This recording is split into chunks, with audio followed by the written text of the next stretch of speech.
Greetings.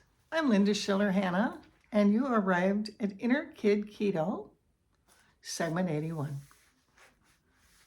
This is a year-long project to help us heal our inner child, gain self-esteem, manage emotional trauma, so that we can permanently resolve those underlying emotional issues that have contributed to obesity, low self-esteem, eating junk, going down a slide into negativity, and backsliding into unhappiness. One of the tools I have found most valuable in my own recovery is this incredible book, Complex PTSD, From Surviving to Thriving by Pete Walker. We have a group that meets Monday night, 8:30 Eastern. There's plenty of room in it if you still want to join. We meet on Zoom. Just go to my website, innerkidketo.com. It's a monthly membership of only $10. If you're not comfortable or you don't like it, you can leave. There's no thing that hooks you in for life. But Pete Walker is a genius in healing the deep inner core.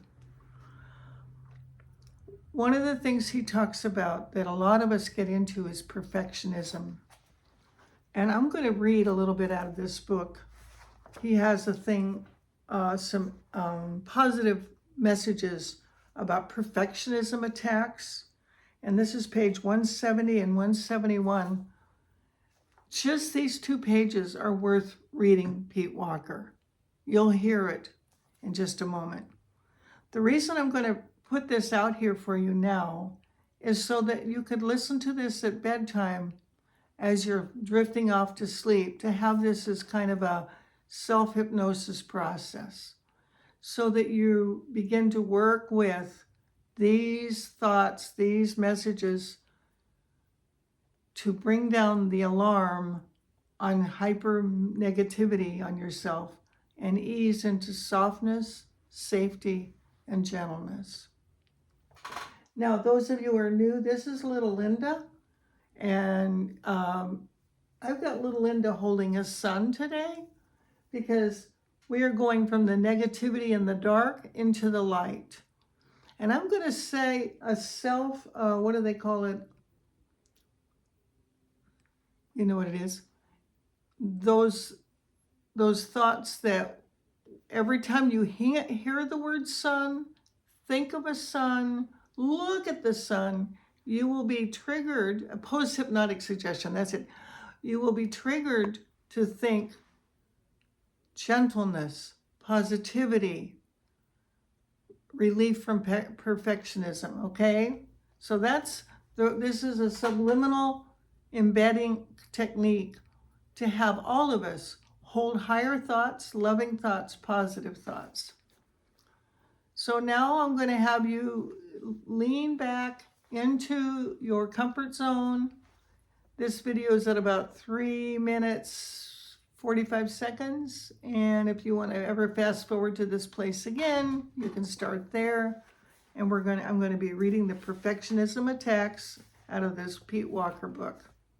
Here we go. Number 1, perfectionism. My perfectionism arose as an attempt to gain safety and support in my dangerous family. Perfection is a self-persecutory myth. I do not have to be perfect to be safe or loved in the present. I am letting go of relationships that require perfection. I have a right to make mistakes. Mistakes do not make me a mistake. Every mistake or mishap is an opportunity to practice loving myself in the places I have never been loved. 2, all or none and black and white thinking. I reject extreme or overgeneralized descriptions, judgments, or criticisms. One negative happenstance does not mean I am stuck in a never-ending pattern of defeat. Statements that describe me as always and never, this or that, are typically grossly inaccurate. Number 3, topic is self-hate, self-disgust, and toxic shame. I commit to myself. I am on my side. I am a good enough person. I refuse to trash myself.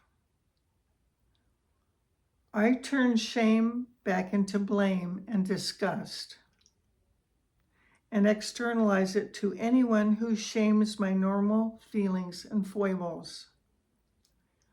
As long as I am not hurting anyone, I refuse to be shamed for normal emotional responses like anger, sadness, fear, and depression. I especially refuse to attack myself for how hard it is to completely eliminate the self-hate habit. 4, micromanagement, worrying, obsessing, looping, over futurizing. I will not repetitively examine details over and over. I will not jump to negative conclusions. I will not endlessly second-guess myself. I cannot change the past. I forgive all my past mistakes. I cannot make the future perfectly safe. I will stop hunting for what could go wrong. I will not try to control the uncontrollable. I will not micromanage myself or others. I work in a way that is good enough, and I accept the existential fact that my efforts sometimes bring desired results, and sometimes they do not. God grant me the serenity to accept the things I cannot change, the courage to change the things I can, and the wisdom to know the difference. The Serenity Prayer. Number 5, unfair, devaluing comparisons to others or to your most perfect moments. I refuse to compare myself unfavorably to others. I will not compare my insides to their outsides. I will not judge myself for not being at peak performance all the time. In a society that pressures us into acting happy all the time, I will not get down on myself for feeling bad. Number 6, guilt. Feeling guilty does not mean I am guilty. I refuse to make my decisions and choices from guilt. Sometimes I need to feel the guilt and do it anyway. In the inevitable instances when I inadvertently hurt someone, I will apologize, make amends, and let go of my guilt. I will not apologize over and over. I am no longer a victim. I will not accept unfair blame. Guilt is sometimes camouflaged fear. I feel guilty and afraid, but I am not guilty or in danger. Number 7, shoulding.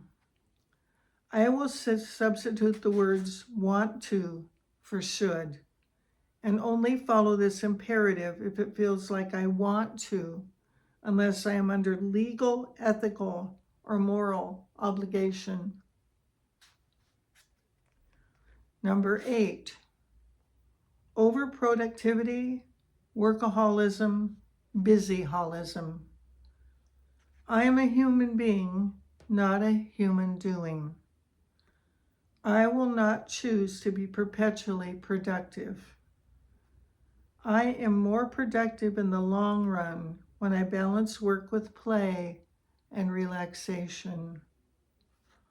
I will not try to perform at 100% all the time. I subscribe to the normalcy of vacillating along a continuum of efficiency.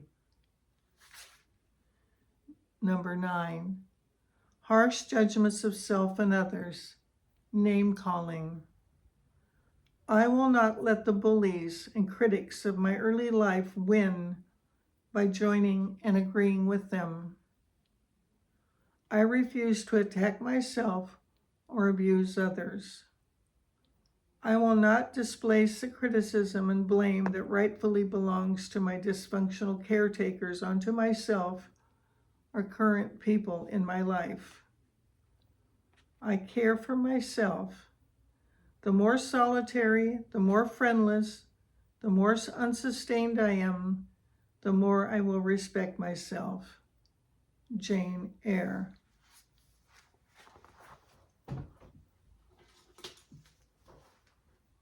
Thank you, Pete Walker, for those wise and loving words. The trick is to remember it, apply it, do it.